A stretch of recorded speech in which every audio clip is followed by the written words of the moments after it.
في بيت العيلة كانت سميرة قايمة من النوم، وهي سامعة صوت حماتها وهي بتزعق وبتحاول تصحيها بأي طريقة من فجر ربنا عشان تعمل كل حاجة في البيت.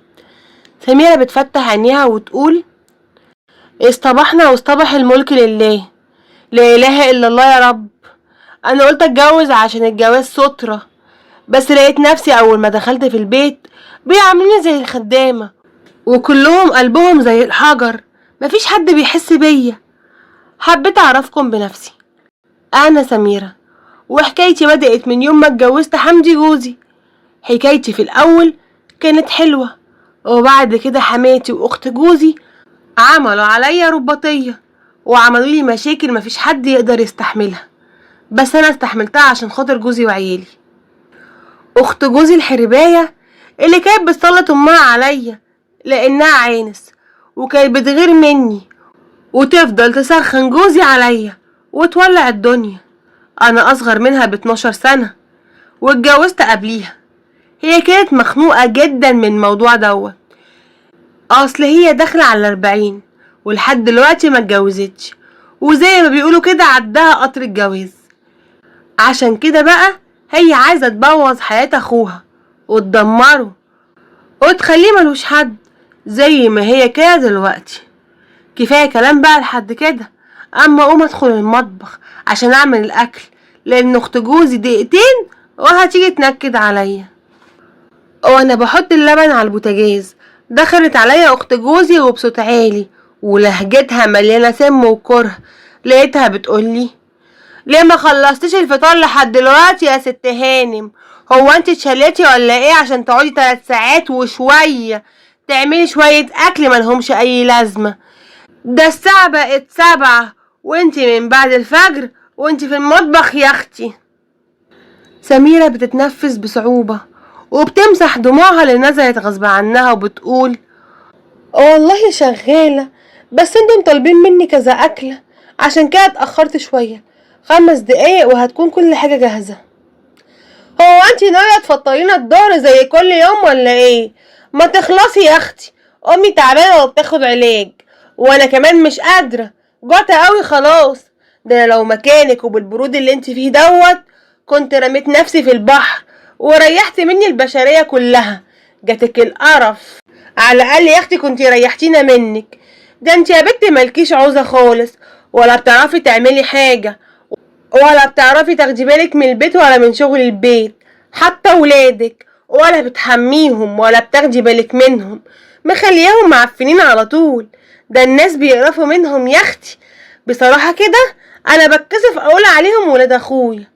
والله لو ما لميتيش نفسك وخلصتي لا اقول لحمدي اخويا واقول لماما كمان. سميرة بتبص في الارض وجواها نار وبتقول: ولادي متبهدلين عشان مفيش وقت ليهم. انتم لو سبتوني اروح لولادي كانوا هيبقوا احسن عيال، والكلام اللي انت بتقوليه دوت ما كانش هيتقال اصلا. هو انت ليه بتكرهيني كده؟ انا ذنبي ايه في اللي انت بتعمليه فيا؟ هو انت ليه مش شايلاني ذنب ان اخوك اختارني واتجوزني انا؟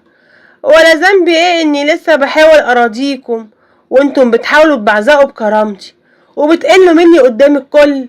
حتى ولادي ما بتخلينيش اهتم بيهم، ما بتراعوش ان انا حامل وبطني قدامي قد كده. حياة بتقرب منها وبصوت كله سم وغل وبتقول: وانا ضيعت عمري كله يا حبيبتي في خدمة البيت دوت، لا جواز ولا عيل يقول لي يما، وجيت انتي خدتي كل اللي انا اتحرمت منه، حتى حضن اخويا بقى ليك انتي. بس والله طول ما انا عايشة مش هتتهني به يا حبيبتي. وانا ما خدتش حاجة منك يا حياة، واخوكي بيحبك، وانا ما قلتلكيش اقعدي ما تتجوزيش. انا مالي؟ ذنبي ايه في كل ده؟ اخويا للاسف خد اللي ما تستهلهوش، بس استني عليا، الايام هتعلمك وهنشوف يا حبيبتي مين اللي هيضحك في الاخر.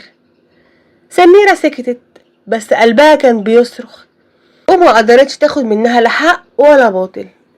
وبالليل العيال نايمين والدنيا بره هادية جدا، بس جوه البيت نار، واللي كانت بتولعها هي حياة. اما سميرة بقى كانت قاعدة بترفع ايديها للسما وبتدعي وبتقول لربنا: يا رب، يا رب انا ساكتة، بس يا رب انت شايف كل حاجة، شايف حتى ولادي مش عايزين يسيبوهم في حالهم. يا رب ابعدهم عني واعمي عينيهم عني يا رب، انا وولادي. انا تعبت يا رب، تعبت قوي. وفي وقت الفجر كانت سميرة نايمة في أوضة صغيرة، والسرير كان صغير جدا جدا. هي كانت حامل ومعاها طفلين، ملك وسيف. ملك في حضنها وسيف نايم جنبها من الناحية التانية.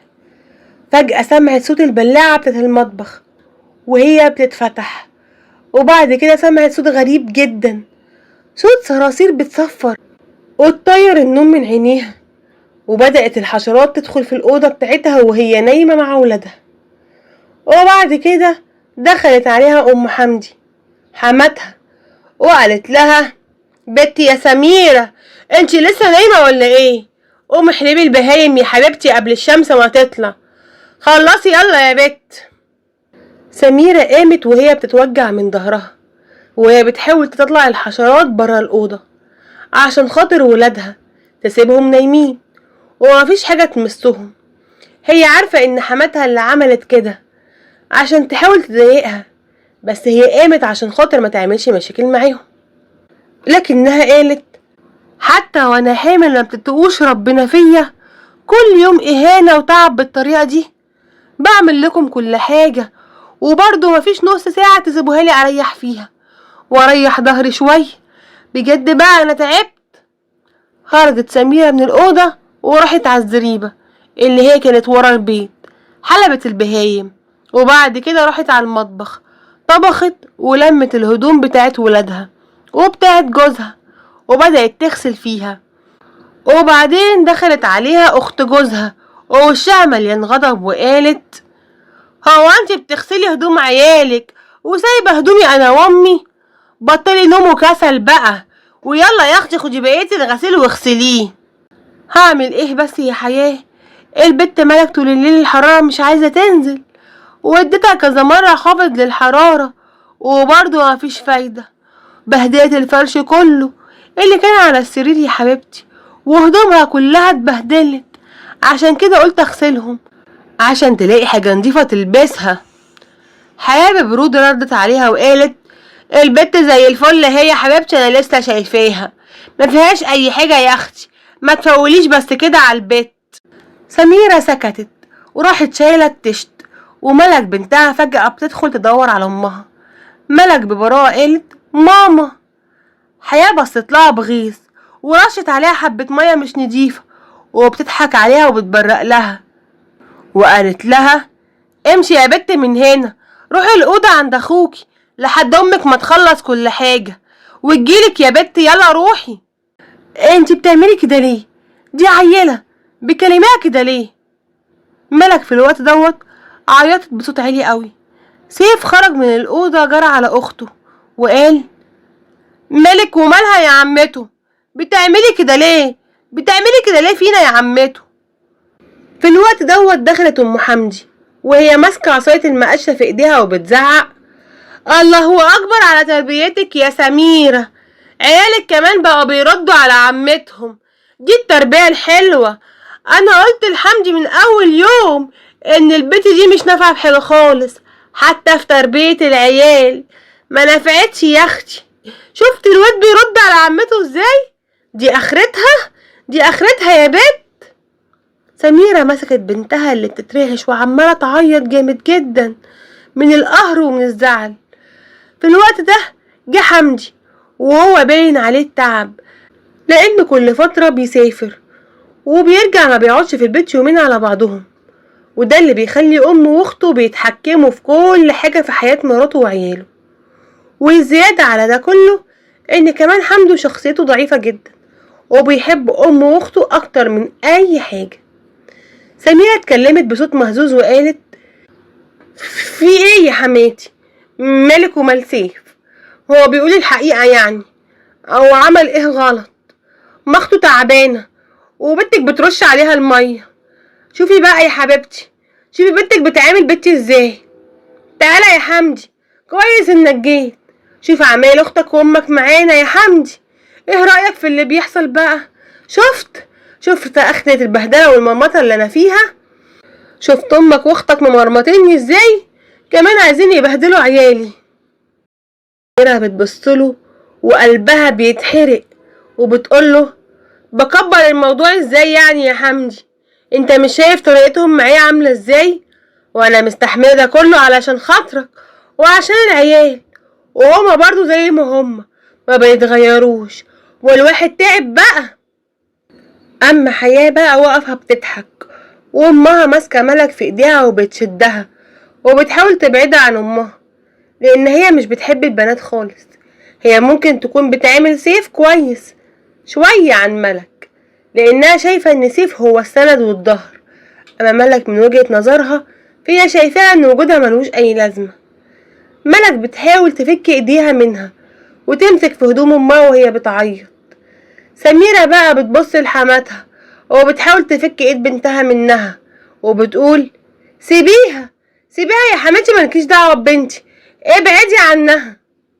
سميرة خدت عيالها في حضنها ودخلت اوضتها، وكانت متضايقة جدا من رد فعل جوزها.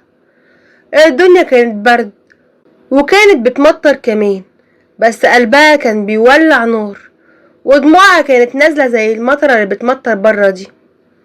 سميرة قاعدة على الأرض جنب السرير وبتحضن ولادها. ملك نايمة على الفرش وسيف نايم على حجرها. سميرة مسكت ايد ملك وقالت أنا عايشة في سجن يا رب، ليه حيطان مقفولة في كل مكان، حاسة ان انا مش قادرة اتنفس، ولا عندي سند ولا عندي ظهر يقف معايا. جوزي اللي كنت بستند عليه ومفكرة ان هو بيحميني بيجي مع امه واخته وشايف ان هما ملايكة نازلين من السما. اقول ايه بس يا رب، ربنا يسامحه، هو برضو عنده عذر، مش قادر يقف ضد امه وخايف على شعور اخته. بس انا ذنبي ايه برضو يا رب، انا ذنبي ايه؟ في الوقت ده باب الأوضة بيتفتح بعنف وتدخل ام حمدي ومعاها حياة بنتها، ووشهم كله حقد وغضب، ويبصلها وكأنهم داخلين ينفذوا عليها حكم الأعدام. حياة ساعتها بتقول قومي يا سميرة، قومي يا حبيبتي لمي هدومك واطلعي برا البيت. الست سلوى كنا موصينها على عروسها لحمدي اخويا واخيرا جابتها، وكمان لو عيالك هيفضلوا في بيتنا هنا قلنا للست سلوى تشوف لنا عيلة تتبنى عيالك، لاننا مش قادرين نصرف عليهم. وحمدي قال احتمال يروح يشتغل برا مصر وهيسيبهم لنا، هنجيب لهم فلوس منين بقى ان شاء الله، اما يكبروا يبقوا يرجعوا لنا، اكيد هيعرفوكي ويعرفوا بيتنا، وانتي شوفي لك حته بقى تقعدي فيها. في الوقت ده سميرة بصت لهم وعينيها اتفتحت من الصدمه، وسيف قام بسرعه ومسك في امه. سميرة قالت بصوت عالي لأول مرة تعلي صوتها عليهم تاخدي عيال مين يا اختي؟ انتوا اتهبلتوا ولا ايه؟ دول روحي يا ناس، روحي. ردت عليها ام حمدي وقالت انتي ست مش نافعه في حاجه خالص، ولا بتنضفي ولا حتى ست بيت عدره، كاتك الهم، ده احنا طيبين معاكي قوي وزياده كمان. خلاص بقى مش عاجبك خديهم يا حبيبتي وامشي. حياة بخبث، انا لو منك اصلا ما اقعدش في البيت دوت خالص، ده حتى جوزك مش بيطيقك، فين الراجل اللي مفروض يكون سند وظهري ليكي؟ مفيش. هتقعدي هنا تعملي ايه بقى؟ لو قعدت هناخد عيالك ونديهم لأي حد من الناس الكبار اللي هما ما بيقدروش يخلفوا ويتبنوهم بقى ونخلص منهم. سميرة بصت على الباب، وفعلا في الوقت ده دخل حمدي، كان واقف متكتف وساكت ومش قادر يرفع عينه فيهم. سميرة بصوت مكسور قالت انت سمعت يا حمدي؟ سمعت بيقولوا ايه؟ فوق يا حمدي فوق، انا كنت بوهم نفسي ان انت في يوم من الايام هتصحى وتفوق، بس الحيطان نطقت يا حمدي وانت لحد دلوقتي ما نطقتش. انت ايه يا بني ادم انت؟ فوق بقى، انا مراتك ودول عيالك لحمك ودمك. شوف هم عايزين يعملوا فيهم ايه. سيف قعد يعيط جامد، وملك صحت على صوتهم وجرت عشان تحتمي في حضن امها. في الوقت ده سميرة قالت بدموع: انا ماشية، بس استنوا بقى حساب ربنا ليكم. انتوا وجعتوني قوي، وربنا مش هيسيب وجع يروح على الفاضي. تعبتوني وهنتوني، وربنا هيجيب لي حقي لحد عندي. حياة بتضحك وبتقول لها: يلا يا اختي، خدي عيالك واتكلي على الله، وربنا كبير، ويلا بقى عشان عايزين نجوز اخويا. سميرة بصت لها ووشها لأول مرة ثابت، مليان وجع. بس هي خلاص سلمت امرها لملك الملوك وقالت: ايوه، ربنا كبير، عندك حق. وفعلا مشت، وعدى اسبوع وسكون غريب مالي البيت. بعد ما سميرة سابت البيت ومشت، البيت بقى مليان بالكآبة، وصوت الضحكة بتاعت الأطفال اللي كانت بترن في البيت اختفت. حياة قاعدة على الكنبة وبتتكلم مع أمها: يا ماما، آه الحقيني، قلبي بيوجعني قوي، ورجلي مش شايلاني خالص. الحقيني يا ماما، أنا هموت، مش قادرة. في ايه يا بنتي؟ مالك؟ انت وشك متغير كده ليه؟ اوعي تكوني اكلتي حاجه من بره بس. لا ياما، من ساعه ما البومه دي مشت وانا جسمي كله وجعني، كاني مضروبه علقه جامده قوي. لا تكون عملت لي عمل ياما، مش قادره خلاص. في الوقت ده بيدخل حمدي بسرعه جدا، وباين عليه القلق، وبيشيل اخته على كتفه وبيقول: احنا لازم نروح المستشفى، والشعب يصفر قوي ياما، ومش عارفه تاخد نفسها. يلا بسرعه نوديها المستشفى دلوقتي حالا. وفعلا اخدوها وراحوا المستشفى، وبعد ساعتين الدكتور بيتكلم بطريقه علميه وبيقول: الست حياة حصل لها تسمم في الدم بسبب ميكروب قوي ضرب المعده، واللي واضح انه متراكم بقاله فتره. بس الاغرب بقى ان الجهاز المناعي عندها واقع تماما. انتوا ملاحظين انها كانت تعبانه قبل كده ولا حاجه؟ الكل سكت. حمدي بص في الارض، وامه مسكت طرحتها وابتدت تدمع، ومسحت دموعها بطرحتها وقالت: لا يا دكتور، ما كانش فيها اي حاجه. انت عايز تقول ايه؟ ان بنتي خلاص بتموت؟ يا فندم، لو ملتزمناش بالعلاج والراحه، العلاج اكيد يعني هيجيب نتيجة، بس لو ملتزمناش ما تلموش الا نفسكم، لان الحالة بصراحة صعبة جدا ومتأخرة جدا. في نفس اللحظة دي، وفي بيت بسيط بقى ومتواضع جدا، سميرة قاعدة على سجادة الصلاة، وسيف وملك نايمين جنبها، وباين على وشها ملامح الطمأنينة رغم التعب والمعاناة اللي هي فيها. سميرة كانت ساجدة وبتقول: يا رب، يا رب، يا رب، انا ما ظلمتش حد، بس انت عالم يا رب، انت شايفهم وشايفني. يا رب انت العدل اللي ما بيحبش الظلم ابدا، يا رب جيب لي حقي يا رب. وبتقوم من على السجادة وهي ماسكة دموعها وتطبطب على ولادها. سميرة قالت: هنبدأ من جديد يا ولاد، بس المرة دي ربنا اللي هيكون معانا، هو اللي هيسندنا في كل حاجة في حياتنا كلها، ملناش غيره يا ولاد. ولادها بدأوا يفتحوا عينيهم ويبصوا لها وهم مبتسمين وفرحانين بحياتهم الجديدة، رغم ان البيت بسيط جدا، بس حياتهم بقالها طعم لأول مرة. ونرجع بقى للمستشفى عند ام حمدي وحياة. حمدي واقف برا المستشفى، عينه فيها قلق وخوف، بيكلم نفسه بصوت مسموع وبيقول: من يوم ما سميرة مشت الدنيا اتشقلبت حالها، اختي مرضت وشغلي خسر وقلبي مش مرتاح. هي يمكن كانت مصدومة فعلا، وانا كنت واقف ضدها. انا ما كنتش عايز ازعل حياة، لانها فعلا بنتي الكبيرة. انا عارف ان هي كانت بتضايق منها، لانها متجوزة وهي اصغر منها، والغيرة كانت مولعة في قلبها، وطبعها كان وحش قوي. عشان كده كنت باخدها على قد عقلها. في الوقت دوت سمعته امه وهو بيتكلم، وقالت: بس يا ابني سميرة ما قدرتش تستحملها. انا عارفة ان هي كانت بتهينها وخرجتها بره البيت، وكل اللي حصل ده بصراحة يعني مفيش حد يستحمله. بس هنعمل ايه؟ انا ما كنتش بايدي حاجة يا ابني. كل اللي انا بقوله دلوقتي يا رب ان سميرة تسامحها وتسامحني ويشفي لي بنتي. سلمت ليك امري يا رب، سلمت ليك امري. والله يا ماما كلنا غلطانين، بس هنعمل ايه بقى؟ سيبيها على الله، ويلا عشان الدكتور قال حياة لازم تروح دلوقتي البيت. هي بقت احسن، والعلاج ممكن تاخده في البيت عادي خالص. وفي البيت حياة نايمة في أوضة بتعاني من التعب. أم حمدي قاعدة جنبها ماسكة السبحة وبتسبح وبتدعي لبنتها، وهي خايفة جدا وقلبها بيوجعها جدا جدا على ضناها اللي بقت نايمة في الفرشة ومش قادرة تتحرك.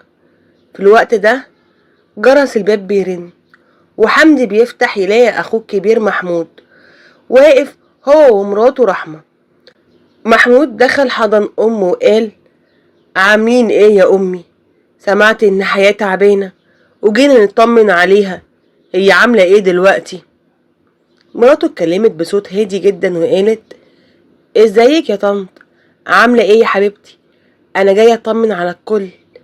البيت هادي كده ليه؟ فين حياة؟ عاملة ايه دلوقتي؟ ام حمدي بتحضنها وهي بتبص لها، وكانت خايفة جدا جدا وقلقانة منها، لانها لو قالت اي كلمة ابنها ممكن يزعل منها ويسيب لها البيت ويمشي. اصل هو عكس حمدي تماما، بيخاف على زعل مراته وبيعمل لها الف حساب. بتدخل رحمة تشوف حياة وتطلع من الأوضة بعدها بشوية وعينها مليانة حزن جامد جدا، وبتقول: ربنا يشفيها يا رب. أنا شفت في عينيها وفي كلامها وجع مالي قلبها. مش المرض بس اللي تعبها، ده إحساسها بالذنب، وكمان حالتها النفسية اللي تعباها أكتر.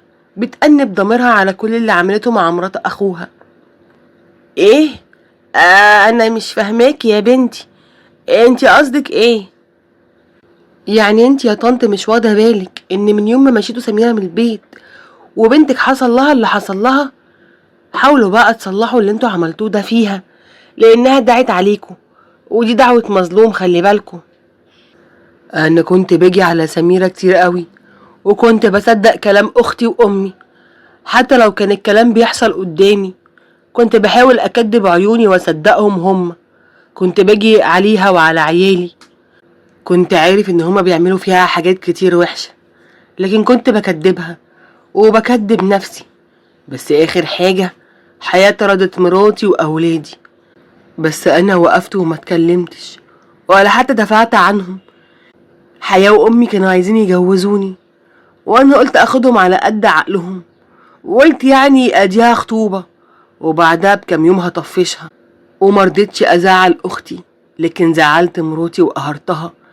عملنا كتير فيها قوي قوي يا مرات اخويا، واللي احنا عملناه ده ما فيهوش سماح. انا نفسي افهم حاجة، هو انت ازاي تسمي نفسك راجل وانت شايف مراتك بتتمرمط وبتتذل قدام عينك وما بتدافعش عنها؟ كفاية عليها حملها وتربية عيالك. انت ما كانش عندك شخصية وكنت حد ضعيف، انت كنت بتحمي نفسك وبتخاف على وجع امك واختك، بس هي لأ. اللي انت بتعمله ده ما يتسماش رجولة يا حمدي ابدا. ساعتها الكل سكت، ورحمة بتبص لأم حمدي وهي بتتكلم بكل صدق وبقلب كل رحمة وبتقول: أنا ست زيها، بس أنا اتربيت على إن الست ما تمدش إيديها على ست ولا تظلمها ولا تاكل حقها ولا تفرق بين بنتها ومرات ابنها. انتوا عملتوا فيها ظلم كتير قوي وربنا شايف. ما تزعلوش بقى من غضبه اللي نازل عليكم. حمدي من النهاردة بقى لازم نرجع الحق لصحابه، اللي اتظلم لازم يترد له اعتباره. وانا عارف ان ممكن سميرة ما توافقش ترجع، بس على الأقل رجع لها اعتبارها يا حمدي. يا حمدي، انت عارف كويس قوي ان انا بعتبرك زي اخويا بالظبط، وربنا كان رزقك بست جميلة وكويسة، كانت نعمة من عنده سبتها تضيع من ايدك، بس ربنا لسه بيديك فرصة انك تصلح اخطائك. يا ريت ما تسيبش الفرصة دي تروح من ايدك يا حمدي. انا هروح لها وعارف انها احتمال كبير قوي ما تسامحنيش، بس كفاية اني اعتذر لها واساعدها لو احتاجتني جنبها في اي حاجة. في الوقت ده سميرة كانت قاعدة جوه محل بسيط. المحل دوت فتحت فيه مشروع خياطة بتفصل فساتين للبنات الصغيرة، وشها كان مرسوم عليه ابتسامة هادية وجميلة. وبيدخل المحل ده راجل كبير في السن، ملامحه فيها هيبة كده، لابس جلابية بلدي وباين عليه شهامة ولاد البلد. الحاج ممدوح ساعتها اتكلم وقال: السلام عليكم يا بنتي، انت سميرة مرات حمدي صح؟ وعليكم السلام ورحمة الله وبركاته. ايوه يا حاج، تحت امرك، اتفضل. انا الحاج ممدوح كبير البلد، وعرفت اللي حصل. عرفت اكتر لما جاتني رحمة سلفتك وقالت لي كل اللي حصل وياكي يا بنتي. اللي حصل في البيت ده لا يرضي رب ولا يرضي عبد. ربنا يسامحهم بقى يا حاج، اديني عايشة انا وعيالي وراضية بعيشتنا الجديدة، الحمد لله على كل حال. بس ما قلتش غير كلمة واحدة بس وانا خارجة من البيت ده: حسبي الله ونعم الوكيل. ربنا هيجيب لي حقي، وانا رمي حمولي على ربنا، وهو ارحم بيا من اي حد.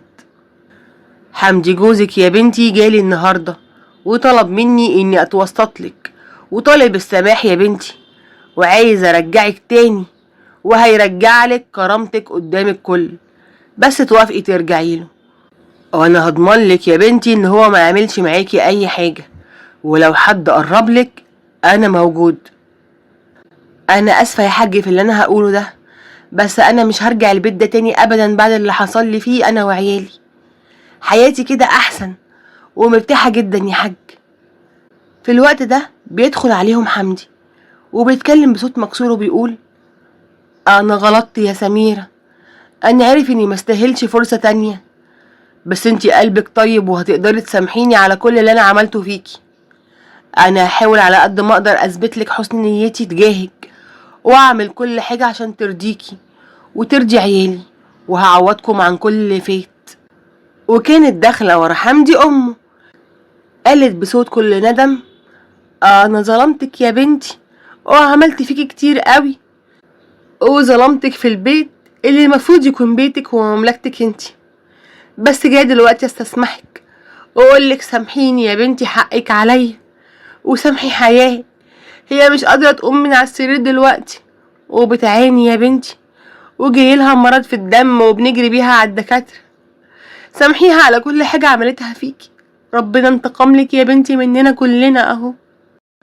ربنا يشفيها يا حماتي، انا ما بشمتش في مرض ابدا، انا مسامحاها، بس فعلا انا مش هقدر ارجع تاني في بيتكم. وعايزه اقولك حاجه: اللي بيزرع الخير بيلاقيه، واللي بيزرع قهر لازم يحصده. وسابتهم سميرة ومشت وروحت البيت لعيالها. سيف وملك جريوا عليها اول ما شافوها وحضنوها.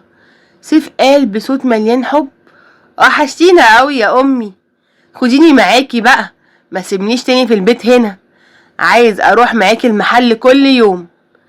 سميرة بتبصلهم بفرحة وبتقول لهم: ما تخافوش يا حبايبي، انا معاكم اهو. معلش انا اتأخرت النهاردة في الشغل، كان غصب عني والله. ماشي يا ماما، بس وعد بكرة هتاخديني معاكي. سميرة وهي بتبص لأولادها بحب وبتقول: ان شاء الله يا قلبي. افتكروا دايما ان الظلم بيرجع لأهله، وان اللي بيكسر قلب حد بيرجع يتكسر اضعاف. انا يمكن اتوجعت واتهديت من اللي عملوه فيا، بس والله ما وقعت، بالعكس انا وقفت ورفعت راسي وسبت اللي ضرني، ومعرفش قيمتي اللي ربنا هو يتولاه ويجيب لي حقي. وافتكروا الضربة اللي ما تموتش بتقوي، وانا اتقويت وبقت دعوة مظلوم ماشية على وش اللي وجعني، وربنا ما بيغفلش وما بينسيش.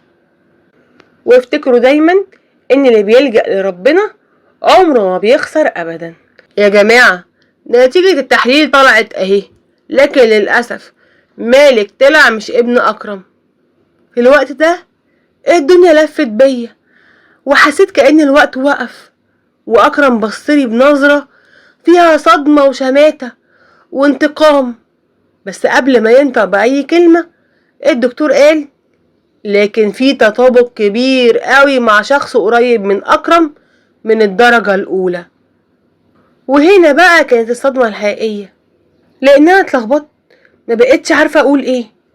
أنا حتى ما قابلتش أخوه ده غير مرة واحدة بس في عيد، وكان ساكن في الخليج من سنين طويلة قوي، وما كنتش شفته غير المرة دي بس. وقفت مصدومة مكاني ومش عارفة أتكلم. ومن هنا تبتدي حكايتنا، حكاية جديدة خالص هتعجبكم جدا إن شاء الله. بس أنا محتاجة رأيكم في الحكاية ديت، محتاجة أعرف بطلة قصتنا كان المفروض تتصرف إزاي في الموقف دوت.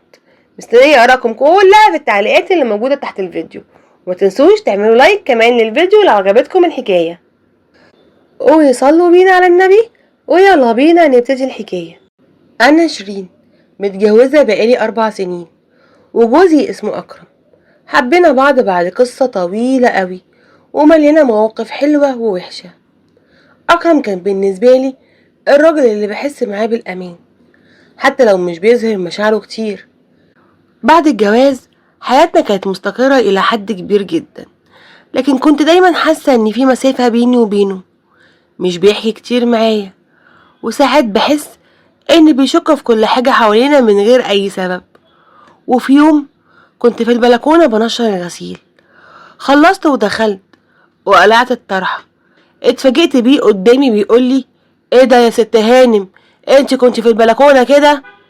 في ايه يا أكرم؟ كده ازاي يعني؟ أنا مش فاهمة. يعني من غير حجاب يا ست هانم؟ قوليلي ازاي تطلعي في البلكونة بالمنظر ده؟ لاه، انت شكلك اتجننت يا أكرم. انت عارف اخلاقي كويس قوي، وعارف كمان التزامي، واني لا يمكن اعمل كده. انا لسه حالا داخله من البلكونه، واول ما دخلت الاوضه قلعت الحجاب على طول. بجد يا اكرم بقى انت غريب قوي، وانا مش هقدر استحمل الطريقه دي كتير، خلي بالك. خلاص بقى يا حبيبتي، ما تكبريش المواضيع، وحقك عليا يا ستي، ما تزعليش. وبس اكرم راسي عشان اسكت واعدي الموضوع. هو فعلا شخصيته كانت غريبه، وتحسه شخص مهزوز كده، في ثانيه يشك وفي ثانيه يثق فيكي. بقول يمكن شخصيته بقت كده بسبب مامته، لانها شخص متسلط قوي وقوية الشخصية جدا، وللأسف زرعت فيه قلة ثقة في نفسه. كمان مامته مش بتحبني خالص، ودايما بتحاول تخليه يتخانق معايا على أقل سبب. ومرت الأيام والسنين وأنا ما كنتش حملت لسه، ورحت لدكاترة كتير قوي وأخدت علاج كتير جدا، لكن جت عليا فترة وزهقت ووقفت كل العلاج وما رحتش لدكاترة خالص. وبعد 3 سنين من وقت ما وقفت العلاج حملت فجأة كده، من غير أي علاج ولا دكاترة ولا أي حاجة. طبعا ما كنتش مصدقة، وكنت هموت من الفرحة. وكمان أكرم جوزي كان فرحان جدا جدا وقال لي: ياه، يا شيرين، أخيرا بقيتي حامل. أنا مش مصدق نفسي خالص. بصي بقى، انت ترتاحي خالص، وانا هعمل لك كل اللي انت عايزاه. ده انا حتى ممكن اجيب لك حد يساعدك في اعمال البيت. المهم يا حبيبتي انك ترتاحي، وانا بقى هروح افرح امي بالخبر الجميل ده، اكيد هتفرح جدا جدا. وفعلا اكرم راح لمامته وقال لها: ايه يا ست الكل، عامله ايه يا حبيبتي؟ إيه الحمد لله يا ابني، اديني قاعده اهو، هعمل ايه يا حسره. طب بقولك ايه بقى يا ست الكل، مش انتي كان نفسك تسمعي خبر حلو كده من زمان؟ خبر حلو؟ وهيجي منين الخبر الحلو ده طول ما مراتك الارض البور دي قعدنا كده يا اخويا؟ في ايه يا امي بس؟ ايه الطريقه دي؟ انا بصراحه يا امي بزعل جدا لما بتعملي كده مع شيرين.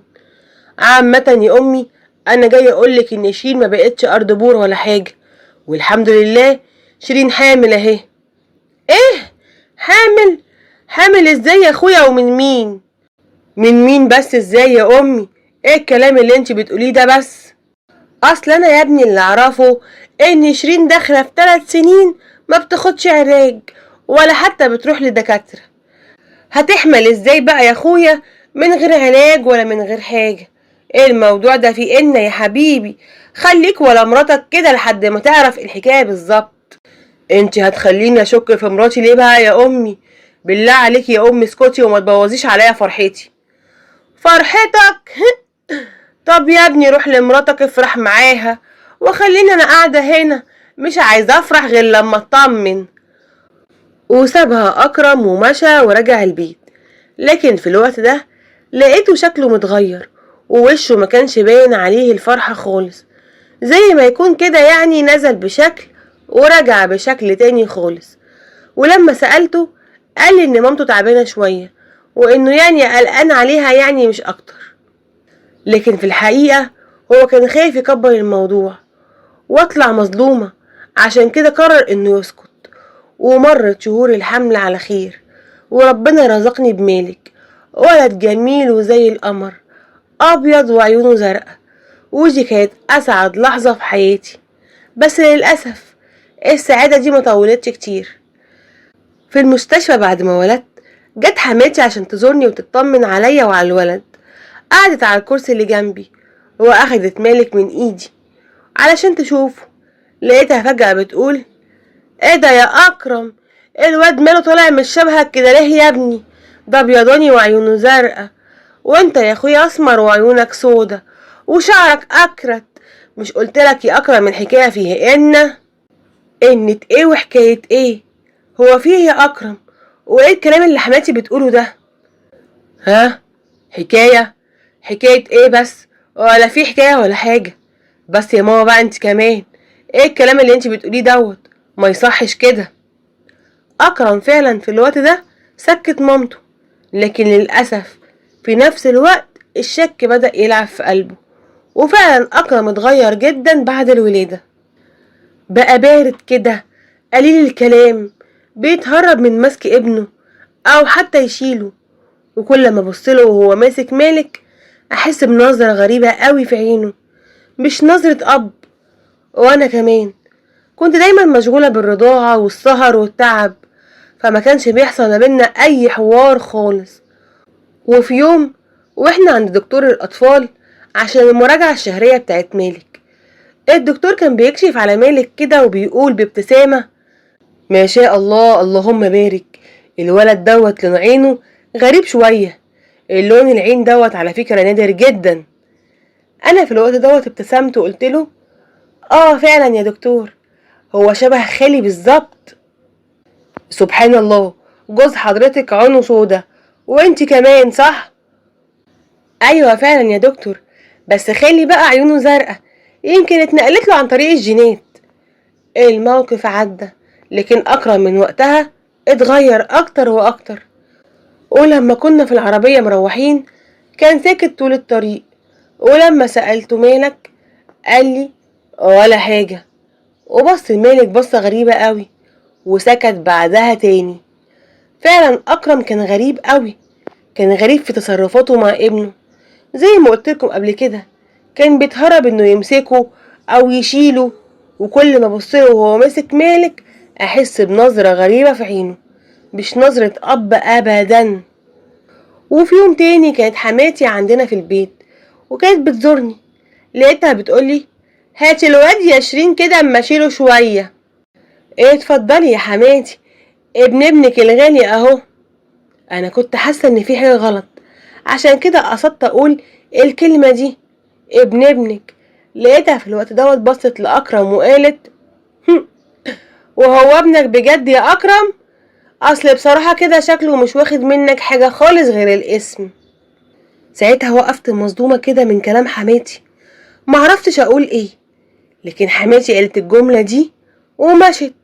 وسبحان الله، زي ما تكون بتحاول تخلي أكرم يشك فيا. وفعلا هو ده اللي حصل. أكرم بدأ يسألني أسئلة غريبة قوي. لقيته بيقولي: بقولك ايه يا شيرين، هو مالك فعلا شبه خالك؟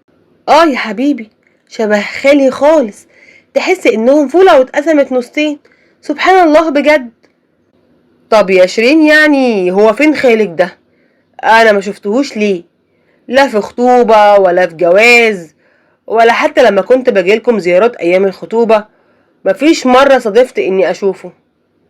ساعتها بصيت له بحزن كده وقلت له: خالي ده كان حبيبي، كنت متعلقة بيه قوي قوي، وهو كمان كان بيحبني جدا. لكن هو حبيبي الله يرحمه توفى قبل خطوبتنا بسنة، عمل حادثة وراح. ويمكن من كتر ما كنت بحبه جبت مالك شبهه. سكت أكرم زي ما يكون مش مقتنع بالكلام ده خالص، لكن للأسف سكت لأنه مش عارف يعمل ايه ولا يتصرف ازاي. وفي يوم طلبت من أكرم انه ياخدني لسوبر ماركت نشتري شوية حاجات كده للبيت، وقابلت هناك زميل ليا من أيام الكلية كان اسمه عمرو. عمرو أول ما شافني قال لي: شيرين، ايه ازيك يا شيرين؟ عاملة ايه؟ لكي وحشة والله، فينك يا بنتي من زمان؟ في الوقت ده ما بقتش عارفة اقول ايه. بصيت لأكرم وقلت: ده عمرو يا أكرم، كان زميلي في الكلية. وده أكرم جوزي يا عمرو. أكرم بقى أول ما شاف عمرو وشه اتقلب وبقى شخص تاني خالص، ومسكني من ايدي وشدني لبره، وروحنا البيت وهو متعصب جدا. ساعتها قلت له: في ايه يا اكرم؟ مالك متعصب كده ليه؟ ايه اللي حصل يعني كل ده؟ بصي بقى يا شيرين، عشان انا خلاص تعبت من الاخر كده. انا مش مصدق ان مالك ده ابني. ايه؟ انت بتقول ايه يا اكرم؟ انت اتجننت ولا ايه؟ انت ازاي تفكر فيا بالطريقه دي؟ انت فعلا شكلك اتجننت. ما هو انا فعلا هتجنن يا شيرين. بالعقل كده بقى، الولد مش شبهي خالص ولا اخد اي حاجه مني. ده عمرو زميلك شبهه اكتر مني. انا في الوقت ده وقفت مكاني، حسيت قلبي وقع في رجليا. ايه ازاي يقول كده؟ ايه ازاي يشك فيا بعد كل اللي بينا دوت؟ ايه ازاي يفكر فيا بالطريقه دي؟ بس ما قلتش اي حاجه، كنت منهاره، لكن كنت مبينه من بره اني متماسكه. وقلت له بمنتهى الثبات: لو مش مصدقني يا اكرم، تعالى نعمل تحليل دي ان ايه، ما عنديش اي مشكله. اكرم اتفاجئ من ثقتي جدا وفعلا وافق، ورحنا مع بعض المعمل. وبالفعل سحبوا العينة منه ومن مالك، وانا كنت واقفة بتفرج عليه وجوايا نار، بس حط قناع البرود. وفعلا سحبنا العينة، وفي المعمل قالولنا ان النتيجة هتبان بعد اسبوعين. الايام بقى اللي بعد كده كانت جحيم، ما بقيناش بنتكلم، نايمين في نفس السرير بس عاملين حساب لبعض كأننا غرب. واخيرا جه يوم النتيجة، ودخلنا المعمل، والدكتور فتح الملف قدامنا وبهدوء قال: للأسف يا جماعة، نتيجة التحليل طلعت إن مالك مش ابن أكرم. في الوقت ده الدنيا لفت بيا وحسيت الوقت وقف. أكرم بصلي بنظرة فيها صدمة وشماتة وانتقام جامد جدا، بس قبل ما ينطق بأي كلمة الدكتور كمل وقال: لكن في تطابق كبير قوي مع شخص قريب من أكرم، وكمان من الدرجة الأولى. يعني احتمال كبير مالك يكون ابن أخو أكرم. وهنا بقى الصدمة الحقيقية، أنا اتلخبطت. ده أنا حتى ما قابلتش أخوه غير مرة واحدة بس، وكانت في عيد، وكان ساكن في الخليج من سنين طويلة. سكت، ما عرفتش أقول إيه. ولما رجعنا البيت أكرم قعد جنبي وفضل يترجاني أحكي الحقيقة، وأنا حرفيا ما كانش عندي حاجة أحكيها. لقيته بيقولي: انطقي انطقي، قولي ايه اللي بينك وبين أخويا. أخويا يا شيرين؟ أخويا؟ ده أنا لازم أخلص منك وأشرب من دمك. أما أنا بقى كنت منهارة، ودماغي مش بتفكر غير في حاجة واحدة بس: إزاي؟ أكيد النتيجة دي غلط، أكيد النتيجة دي فيها حاجة غلط. أنا واثقة من نفسي، أنا واثقة إني ما عملتش أي حاجة غلط، ازاي ازاي النتيجة تطلع كده؟ انا فعلا كنت منهارة ومش فاهمة اي حاجة. وفجأة الباب خبط ودخلت علينا حماتي، ووشها باين عليه القلق. لكن اول ما شافت اكرم حاطط ايديها على صدرها وقالت: مالك يا ابني؟ في ايه؟ صوتكم عالي كده ليه يا ولاد؟ اكرم مردش عليها، بس قال جملة واحدة بس: مالك مش ابني يا امي؟ مالك يطلع ابن اخويا. يا نهار مش فايت، انت بتقول ايه يا واد؟ ازاي يعني الكلام اللي انت بتقوله ده؟ انا قلتلك يا ابني ان مراتك دي ست مش كويسة عشان تصدقني. بس لا، ده احنا نتصل باهلها يجوا ياخدوها بقى ونطلقها وتغور في 60 داهية، وبكرة جوزك ستها، بنت تبقى محترمة كده وتصونك وتصون شرفك يا ابني. تعالى يا حبيبي، تعالى انزل معايا تحت على ما اهلها يجوا ياخدوها وتغور في داهية من وشنا. اهدى انت بس وكل حاجة هتصلح ان شاء الله. وفعلا امه اخدته ونزلت بيه تحت. لكن انا بقى مرضتش امشي من بيتي ابدا ولا اروح عند اهلي. انا كنت واثقة من براءتي 100%، وواثقة ان ربنا هيجيب لي حقي لحد عندي، لاني فعلا ما عملتش اي حاجة ولا خنت اكرم. وفضلت اصلي قيام الليل، وكل يوم ادعي ربنا يثبت براءتي، لاني مش في ايدي اي حاجة اعملها غير كده، غير اني ادعي ربنا والجأ له وبس. لكن دعائي كان بيقين، يقين كبير قوي ان ربنا فعلا هيجيب لي حقي ويثبت براءتي. اما اكرم بقى كان عايش مع امه كأنه ميت، لا بياكل ولا بيشرب ولا حتى بيتكلم ولا بيقوم من على السرير. والحزن والاكتئاب اتمكنوا منه. وفي يوم لقيت مامته بترن عليا وبتقولي وهي بتعيط: ارجوكي يا شيرين يا بنتي انزلي لي تحت، انا عايزاكي في موضوع مهم قوي، موضوع حياة او موت.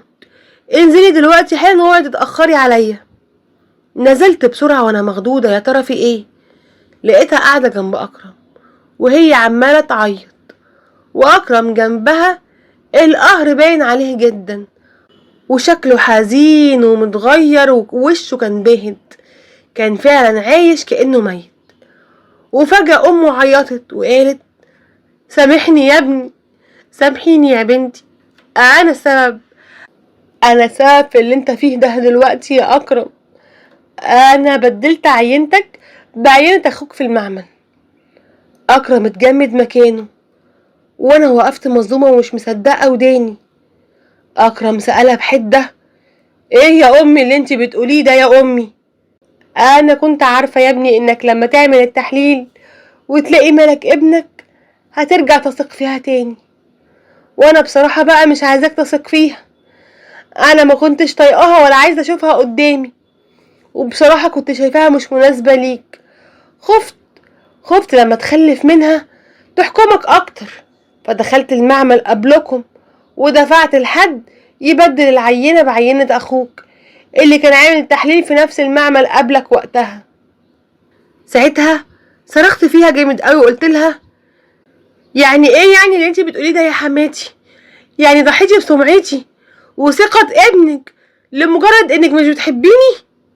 انا اسفة، انا اسفة يا بنتي، انا كنت فاكرة اني بحمي ابني، بس للأسف طلعت بموته من جوه. ساعتها اكرم ما قدرش يستحمل اللي كان بيسمعه، قام واتخانق مع امه وقال لها: إيه انتي فاهمة يا امي انتي عملتي فيا ايه؟ انتي موتيني بالبطيء. طب انا ذنبي ايه في اللي انتي عملتيه ده؟ شيرين الغلبانة دي ذنبها ايه تسوقي سمعتها كده؟ حرام عليكي يا امي، حرام عليكي اللي انتي عملتيه فينا دوت. وسابها ومشى. اما انا بقى بصيت لها وهي كانت منهارة في العياط وقلت لها: انا مش هقولك غير كلمة واحدة بس يا حماتي: حسبي الله ونعم الوكيل فيكي. ربنا يردلك اللي انتي عملتيه دوت فيا، يردهولك في صحتك وعافيتك. ومشيت وسبتها وطلعت على شقتي. في الوقت ده بقى قررت اني امشي واروح بيت اهلي، لان الحمد لله ربنا اثبت براءتي، وبعد اللي سمعته خلاص ما بقاش ليا مكان في البيت دوت. وفجأة لقيت جرس الباب بيرن، فتحت لقيته اكرم داخل بيقول لي انا اسف.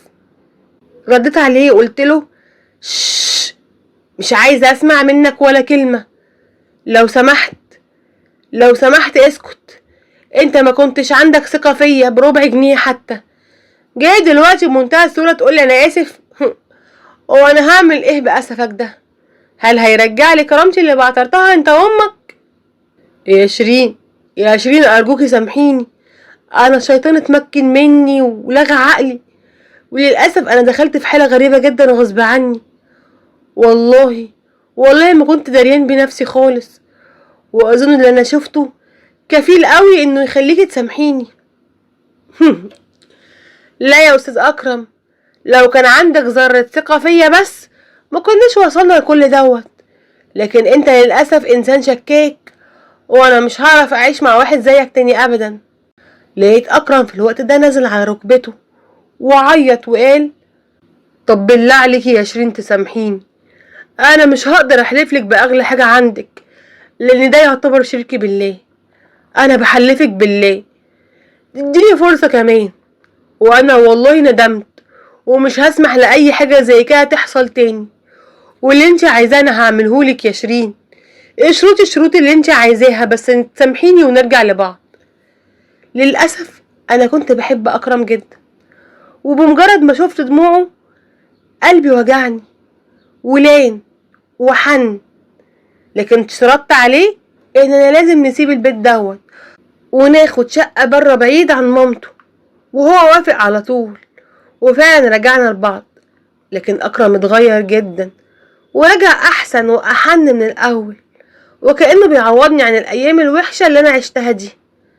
اما امه بقى عاشت لوحدها، كان اكرم كل فترة كده بيروح يزورها ويقعد معاها شوية، وكان بيجيب لها كل طلبات البيت.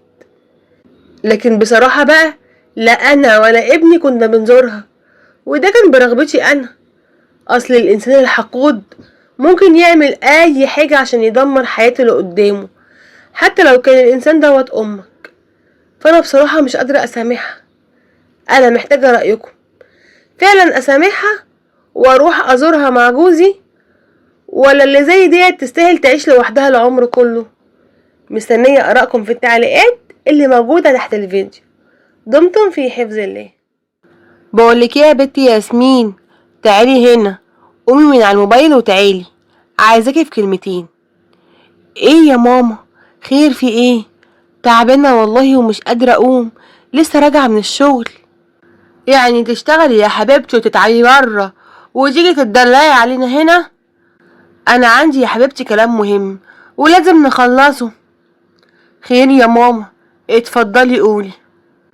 بصي بقى يا حبيبتي، عريس اختك جاي بكره عشان يحدد ميعاد الفرح، واحنا لسه ما جهزناش البت من اي حاجه، لا جبنا جهاز ولا عفش ولا اي حاجه خالص من اللي اتفقنا عليها، ومش عارفه يا بنتي هعمل ايه ولا اقول لهم ايه.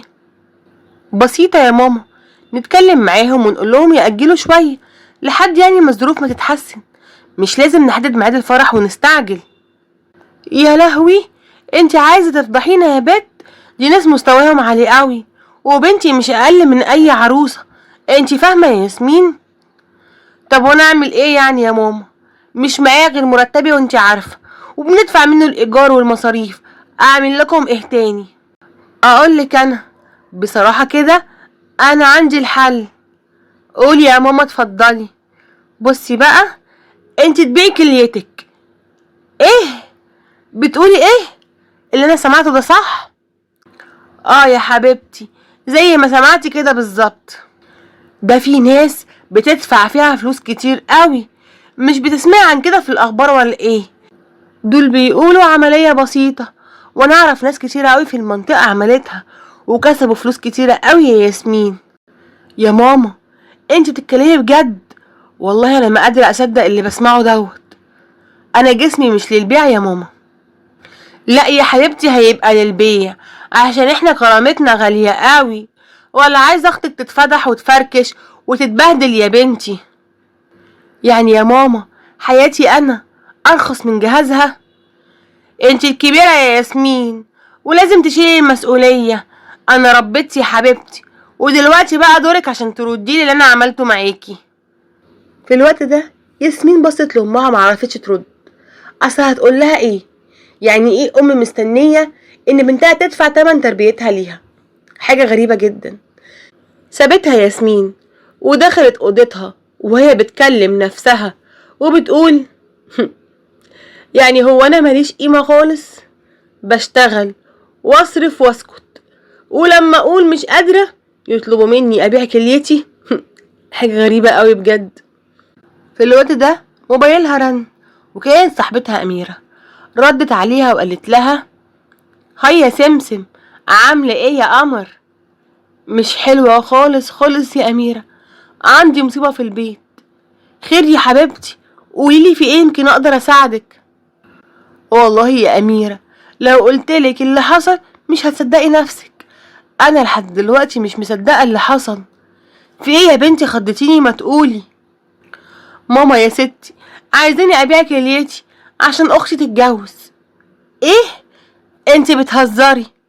لا والله بتكلم بجد، وحاسه اني محبوسه، لا قادره ارفض ولا قادره اوافق. اوعي توافقي طبعا يا ياسمين، انتي بتتكلمي في ايه؟ لا طبعا، انتي بني ادمه يا حبيبتي، مش كبش فدا. للاسف انا طول عمري فدا لكل الناس. قفلت معاها ياسمين السكه وهي حزينه جدا ومش مصدقه اي حاجه من اللي بتحصل، ونامت وهي دموعها على خدها. وتاني يوم الصبح دخلت عليها أمل أختها وهي فرحانة جدا وبتقول لها ياسمين القمر، أنا فرحانة قوي قوي بجد، مش مصدقة نفسي، مش مصدقة إن أخيرا هتجوز أنا وأحمد. مبروك يا أمل يا حبيبتي، ربنا يسعدك يا رب. صحيح، ماما قالت لي إنك هتساعديني، مش قادرة أصدق إنك بجد هتضحي علشان. أنا طول عمري بعمل اللي الكل عايزه حتى لو كان قلبي مش راضي. مو عشان كده انا بحبك قوي يا ياسمينة. هسيبك بقى انا دلوقتي عشان اروح اشوف تجهيزات الفرح بتاعتي. وسابتها امل وطلعت. بعد شوية دخلت عليها مامتها وقالت لها بقولك ايه يا ياسمين، انت تعملي حسابك ان بكرة الساعة 9 الصبح هتعملي العملية. انا خلاص اتفقت مع حد من الجيران ان يوديني عند الدكتور اللي عمل عنده العملية، وهو بالمرة يشتري بقى الكلية ونخلص بقى. حاضر يا ماما. وانتي هتيجي معايا يا ماما؟ ايه؟ لا طبعا يا حبيبتي، عندي تجهيزات الفرح، مش هنضيع وقتنا في المستشفيات بقى. طب يا ماما لو جرالي حاجة انا هعمل ايه؟ ربنا كبير يا حبيبتي، ما تقلقيش انتي بس. ياسمين سكتت ومش عارفة تتكلم، هي بجد مش عارفة تقول ايه. بس كل اللي كانت حاسة بيه انها في حلم، حلم وحش قوي قوي قوي، ومستنية تفوق منه في اي لحظة. دخلت اوضتها وقفلت على نفسها الباب لحد تاني يوم. صحت من النوم ولبست ونزلت راحت على المستشفى، وبدأوا فعلا يجهزوها للعملية. لكن قبل ما تدخل العمليات اتصلت بصاحبتها أميرة وقالت لها ألو. أيوة يا أميرة، أنا داخلة دلوقتي عمليات، هعمل العملية اللي قلتلك عليها.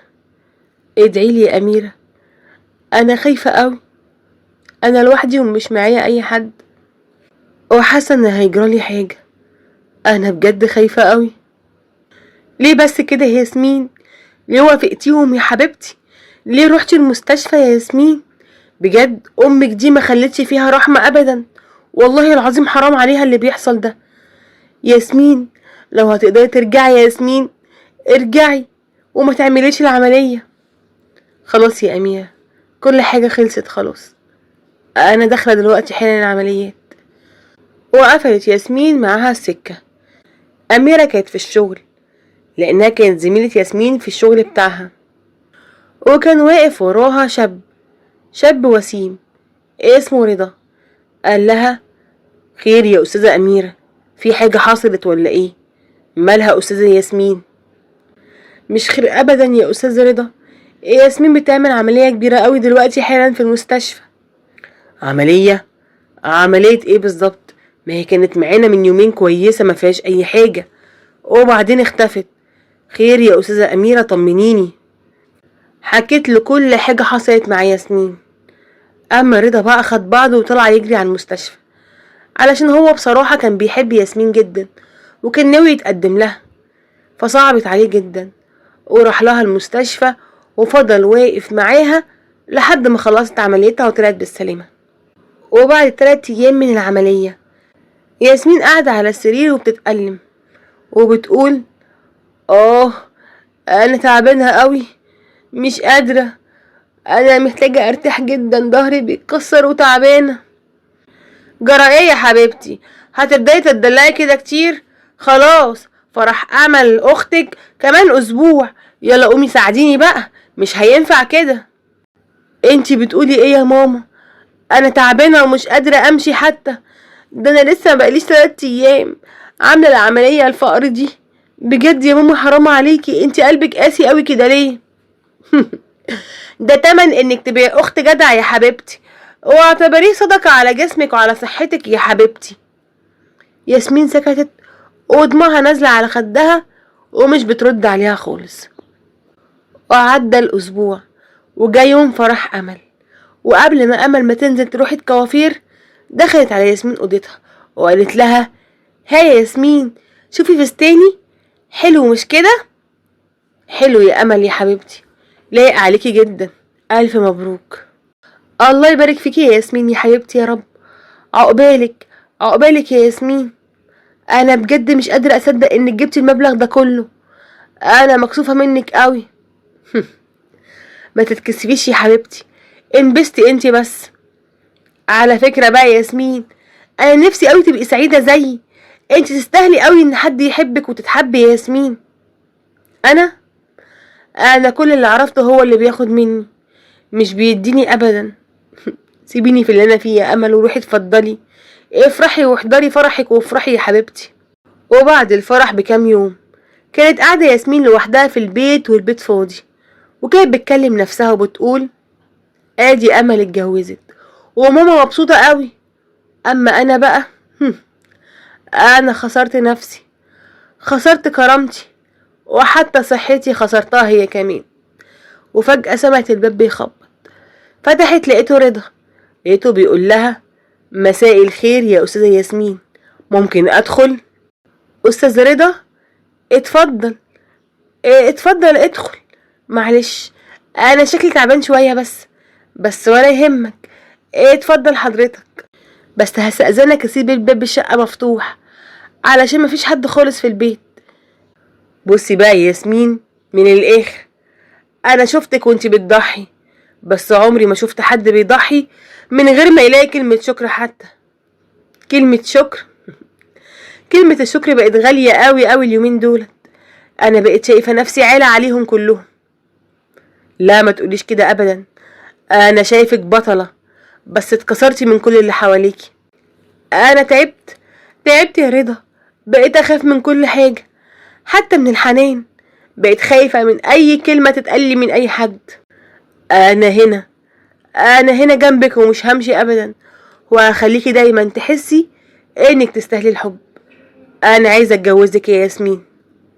في الوقت ده دخلت عليهم أم ياسمين، وأول ما شافت رضا قالت: خير يا ياسمين، في إيه يا حبيبتي؟ ممكن تقوليلي إيه اللي بيحصل ده؟ ياسمين بصت لأمها ومعرفتش ترد. أما رضا بقى قال لها: اتفضلي يا طنط، انا بحب ياسمين قوي وجاية عشان خاطر اخطبها واطلب ايديها للجواز. دي عايز تتجوز دي ما بتعرفش تمشي ساعتين على بعضها، عايز تتجوزها ازاي بس؟ انا عاوز اتجوزها لانها احسن واحدة واحسن من كل الناس، احسن من اللي ضحوا بيها واحسن من اللي كانوا بيستغلوها. بقى كده؟ طب انا مش موافقة بقى يا استاذ رضا. لأول مرة ياسمين ترد على امها وتقول لها: مش مهم يا ماما، وانا مش مستنية موافقتك، انا لأول مرة هاخد قرار يخصني انا، مش يخصكوا انتوا. من امتى وانتوا مهتمين بيا؟ من امتى وانا اهمكم؟ من امتى وانا باخد رأيكم؟ بجد انا مش عايزة منكم اي حاجة غير انكم تسيبوني في حالي بقى. في الوقت ده امها حست انها فعلا ما ينفعش تقف في طريق ياسمين، وحست كمان بقى انها لما هتصدق تخلص منها وتشيلها لواحد وهو بقى يشيل همها. وياسمين فعلا اتجوزت رضا، وبعد سنة كانوا قاعدين هما الاتنين مع بعض. ياسمين بتقوله عمري ما نسيت اللي حصل، لكن اتعلمت احط نفسي قبل الكل. اتعلمت ان انا اهم من اي حد في الدنيا. عندك حق ياسمين، وانتي النهاردة بقيتي اقوى، مش لانك ضحيتي، لا، لكن لانك قررتي تعيشي لنفسك وبس. ايوه يا رضا، وبصراحة كده بقى انا بشكرك انت، لان انت كنت سبب. انت شفتني قبل الكل، شفتني ياسمين الانسانة اللي تستاهل الحب وتستاهل التضحية علشانها، لكن الكل كان شايفني ياسمين اللي بتضحي وبس. وهفضل طول عمري اشوف قلبك قبل اي حاجة تانية. وعاشت ياسمين ورضا مع بعض بكل سعادة وبكل حب، عاشوا حياة سعيدة جدا. ورضا كان شايل ياسمين من على الارض شيل.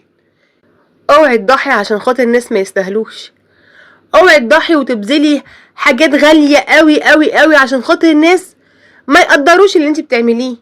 بجد محدش ابدا ابدا يستاهل تضحيتك، محدش ابدا يستاهل انك تضحي بنفسك وبجسمك وبصحتك علشان خاطره، ايا كان مين هو الشخص دوت. نفسك اولا وبعدها يأتي الاخرون. انتهت حكايتنا، لكن ما انتهتش الحكايات. دمتم في حفظ الله. واقفة سعاد بتغسل المواعين وبتكلم صاحبتها في التليفون وبتقول لها والله يا منى انا تعبت قوي، تعبت بجد بقالنا سنين بنحوش القرش على القرش، وكل ما اقول له نكتب البيت باسمي يقول لي ما يصحش يا سعاد، احنا هنتحاسب ولا ايه؟ ايه اللي انت بتقوليه دوت؟ هو احنا مش واحد؟ يا خبر يا سعاد، هو قالك كده؟ طب تفتكري ناوي يكتب البيت باسم مين بقى؟ مش عارفة يا منى، والله يا بنتي ده انا هتجنن خالص، بس يعني هيكتبوا باسم مين؟ يمه يا اخته، حد من الاتنين. هو ليه حد في الدنيا غيرهم هما الاتنين وبس؟ يا خبر يا سعاد، طب امه دي ست كبيرة ورجليها والقبر، كده البيت بقى هيبقى ورث لجوزك واخته مع بعض، وهو ينفع الكلام دوت؟ وبعدين يعني يا سعاد، مش اخته دي اللي عايشة برا؟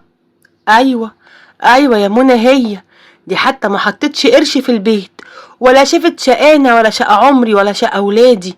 انا اللي استلفت واشتغلت واتحملت كل حاجة عشان احوش القرش على القرش عشان اساعده ونشتري البيت. لا يا سعاد، انتي ما ينفعش تسكتي ابدا عن الموضوع دوت، لازم تتصرفي يا حبيبتي وتعملي حاجة قبل البلا ما يقع. مش هينفع كده خالص، ده انتي كده تطلعي من المولد بلا حمص. وفي مكان تاني خالص كان قاعد مجدي مع امه بيتكلموا مع بعض، وامه عماله تقوله بقولك ايه يا مجدي، انت لازم يا حبيبي تعمل اللي بقولك عليه، ما هو ما ينفعش تسيب اختك تتبهدل من بعدك. وبعدين يا حبيبي انا ست كبيره، ويا عالم يا عالم هقعد لكم قد ايه بعد كده، يبقى لازم تأمن مستقبل اختك. ايه بس يا ست كل اللي انتي بتقوليه دوت؟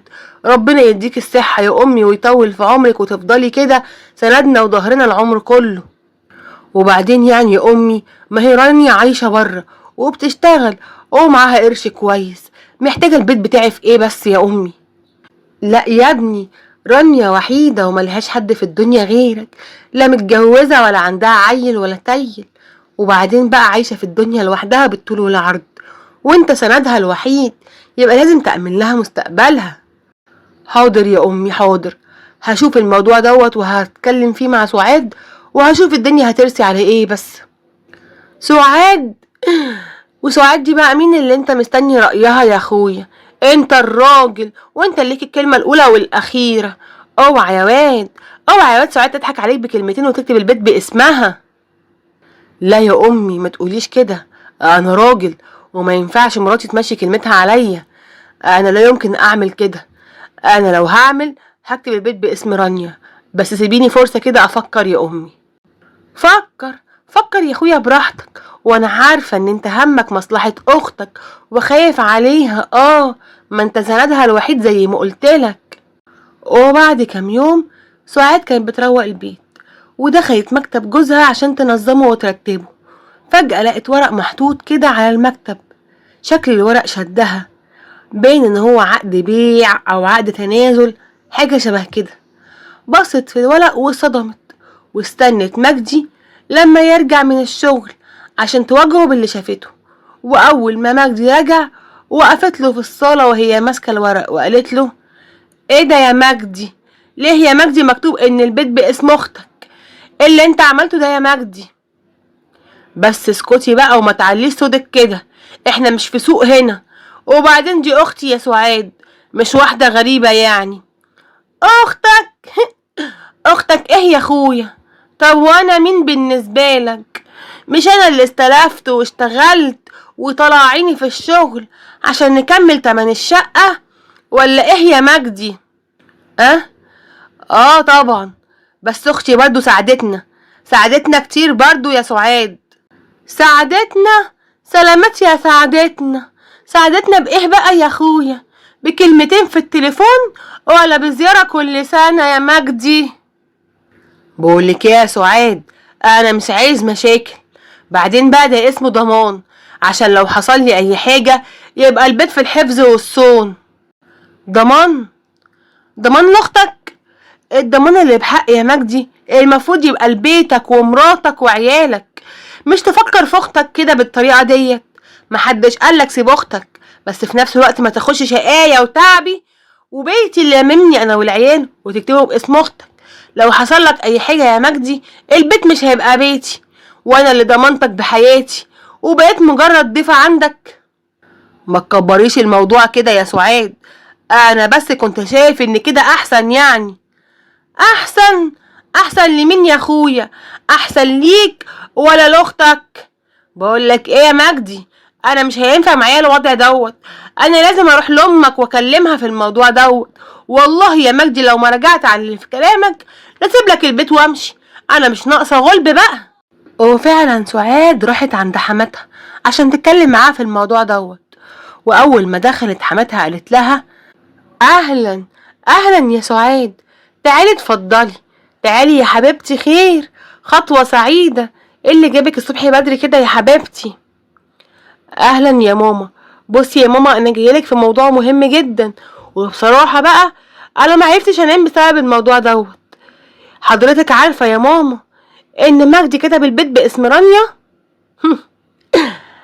ايوه يا حبيبتي عارفة طبعا، امال ايه؟ مجدي ابني وما بيعملش حاجة غير بشورتي، وانا بصراحة كده بقى اللي نصحته يعمل كده عشان رانيا ملهاش حد، ممكن تحتاج في يوم من الايام. نعم، انت اللي قلتيله كده؟ طب وانا ليا مين بقى يا ماما؟ مش انا برضو مرات ابنك اللي وقفت جنبه سنين عشان يقدر يشتري البيت دوت؟ اشتغلت وشقيت وتعبت عشان نقدر نشتري البيت ونقعد فيه واحنا مستقرين كده. انتي يا حبيبتي مرات ابني، بس رانيا بنتي الوحيدة. انتي ليكي جوزك يا حبيبتي، رانيا بقى ليها مين؟ ايوه، عندي جوزي اللي طلع بيعني، وبيت عمري اللي اتسرق مني وانا واقفة ساكتة ومش عارفة اعمل ايه ولا اتصرف معاكوا ازاي. بس عايزة اقولك على حاجة يا حماتي، انا مش هسكت، والله العظيم ما هسكت، وليا تصرف تاني معاكم بقى عشان انا تعبت منكم كلكم. وانا اللي كنت مفكراكي لما اجي اشتكيلك هتقفي جنبي وتسنديني وما ترضيش بالظلم ده ابدا. لقيتك انتي راس الافعى اللي موسوسه في ودن جوزي عشان يغدر بيا ويرميني ويبيعني. ماشي يا حماتي، والله لو اوريكوا كلكم. سابتها سعاد وروحت على بيتها، ما لقيتش مجدي موجود في البيت. مسكت التليفون وكلمت صاحبتها منى وحكت لها على كل حاجه. شفتي يا منى؟ شفتي الخاين جوزي عمل ايه؟ طلع فعلا كاتب البيت باسم اخته. والله يا منى انا مصدقه اللي بيحصل ده. ايه اللي انتي بتقوليه بس يا سعاد؟ وعرفتي منين يا حبيبتي ان البيت اتكتب باسم اخته؟ شفت العقد بعيني يا منى، بروق البيت يا حبيبتي، ودخلت المكتب بتاعه لقيت الورق ولقيت العقد. بصيت في الورق ما لقيتش اسمي اللي مكتوب، ولقيت اسم اخته هو اللي مكتوب. يعني كده البيت اتكتب باسم اخته. وواجهته وواجهته يا منى، وقلت له ازاي تعمل كده؟ قال ايه؟ بيضمن حقي يتضمن بكتابة البيت باسم اخته؟ ده كلام برضو يعقل؟ طب وبعدين يا سعاد هتعملي ايه؟ طب روحي لحماتك يا حبيبتي. حماتي طلعت هي اللي مقويه قلبه يا حبيبتي، هي اللي قالت له يعمل كده. والله حماتي دي منها لله، ربنا يقعده لها في صحتها يا رب، يا رب اشوف فيها يوم يا رب. طب بصي بقى يا حبيبتي، انت كده ما قدامكيش غير حل واحد بس، وهو دوت اللي ينفع تعمليه دلوقتي. انت لازم تروحي للمحامي كده وتشوريه وتشوفي هيقولك ايه بالظبط وتتصرفي ازاي في الموضوع ده. والله يا منى عندك حق، بس انا معرفش حد ولا اعرف محامين. خلاص يا سعاد ما تقلقيش، هبعتلك نمرة محامي صاحب جوزي، وهو هيتصرف معاكي وهيعملك كل اللي انت عايزاه. وفعلا عدى اسبوع كده وسعاد اتكلمت مع المحامي وحكيت له كل حاجة وتفاصيل الموضوع كلها. وفعلا المحامي قال لها بصي بقى يا مدام سعاد، للأسف بما ان البيت اتكتب خلاص باسم اخت جوزك، فانت قانونا ما تقدريش تطالبي بحاجة الا بقى لو عندك اثبات انك دفعتي جزء من تمن البيت او ساهمتي في اي جزء منه. ايوه ايوه يا استاذ محمد، معايا ايصالات تحويل من حسابي فعلا، وكل الناس عارفة انا عملت ايه ووقفت جنب جوزك ازاي عشان نقدر نشتري البيت دوت. طب كويس قوي قوي كده، نبدأ بقى نجمع الورق دوت ونشوف هنعمل ايه عشان نرفع دعوة. وفعلا المحامي سعاد رفع دعوة، ومجدي عرف ان هي فعلا رفعت عليه قضية. مجدي اتنرفز جدا وقال لها انت ازاي تروحي لمحامي من ورا ظهري يا ست هانم، وازاي تعملي كل دوت وانا نايم في العسل؟ من ورا ظهرك؟ وانا لما تكتب بيتنا باسم واحدة تانية ما كانش من ورا ظهري برضو يا مجدي؟ انت بتعلي صوتك عليا؟ ايه اللي انت بتعمليه دوت؟ وبعدين دي مسألة عائلية، مفيش داعي لدخول محاكم وان انت توقفي محامي قصادي يا ست هانم. لا يا مجدي، دي مش قضية عائلية، ده حقي وحق ولادي، وانا لا يمكن اسكت عنه، وحياتي ومستقبلي، ومش هسيبهم ابدا يدعوا مني كده. مجدي لما لقى سعاد واقفه له بالمرصاد واقفه كأنها راجل قدامه نخ، وقال لها طب بقولك ايه، لو بتحبيني اسمعيني، انا بصي انا مستعده اغير الوضع خالص ونكتب نص البيت باسمك. ها يا ستي يرضيكي كده؟ يرضيني؟ كنت فين يا مجدي من زمان لما طلبت منك اكتر من مرة انك تكتب البيت باسمي او حتى نصه؟ مش هيفرق، المهم اضمن حقي. جاي دلوقتي بعد ما فضحتك وفرجت عليك الناس ودخلتك المحاكم جاي تقولي سامحيني؟ مجدي سكت ومعرفش يرد عليها، لكن هي قالت له بص بقى يا مجدي، انا مش عايزه نص بيت ولا حتى البيت كامل، انا عايزه كرامتي اللي انت ضيعتها وقلبي اللي انت كسرته، وانا مش هسكت يا مجدي، وهكمل طريق المحاكم لاخره لحد ما اجيب حقي بايدي. سعاد طبعا سابت البيت ومشت وراحت على بيت اهلها. في الوقت ده مامتها قعدت معاها وقالت لها يا بنتي يا بنتي ارجعي بيتك يا بنتي، وهو خلاص هيصلح غلطه. ايه العيال يا بنتي مالهمش ذنب في كل اللي انت بتعمليه دوت؟ يا ماما يا ماما اسكتي بس يا ماما، انت مش عارفه حاجه. الذنب ان الست تسكت على الظلم وتربي عيالها على الخوف والتنازل. انا مش هرجع غير وانا مرفوعه الراس يا امي وعامله اللي انا عايزاه. فجاه وهي قاعده تليفونها رن، لقيتها رانيا اخت جوزها. ردت عليها سعاد وقالت لها الو. ايوه يا رانيا، خير يا رانيا، في حاجه عايزاها ولا ايه؟ ايوه يا سعاد، انا عايزه اقولك حاجه واحده بس، انا والله ما كنت اعرف انه هيكتب البيت باسمي، انا لا طلبت انه يكتب البيت باسمي ولا كنت عايزاه اصلا، والله ولا كنت اعرف يا سعاد. وانا مصدقاك يا رانيا، بس دلوقتي بقى يا حبيبتي الكرة في ملعبك انتي، لو فعلا عايزة حقي يرجعلي ومش عايزاه يضيع، ساعديني بقى نرجع اللي اتكتب ظلم يا رانيا. حاضر يا حبيبتي، من عينيا الاتنين، اعتبريه راجع، وهكلم اخويا واقوله يغير كل حاجة. انتي بس اهدي كده يا سعاد وكل حاجة هتتصلح. رانيا حاولت مع مجدي كتير جدا انه يرجع عن اللي في دماغه، لكن للأسف مجدي أصر ان هي تمشي في طريقها للآخر، وركب دماغه وقال والله ما همشيلها اللي هي عايزاه. وفعلا الموضوع مشى في المحاكم للآخر.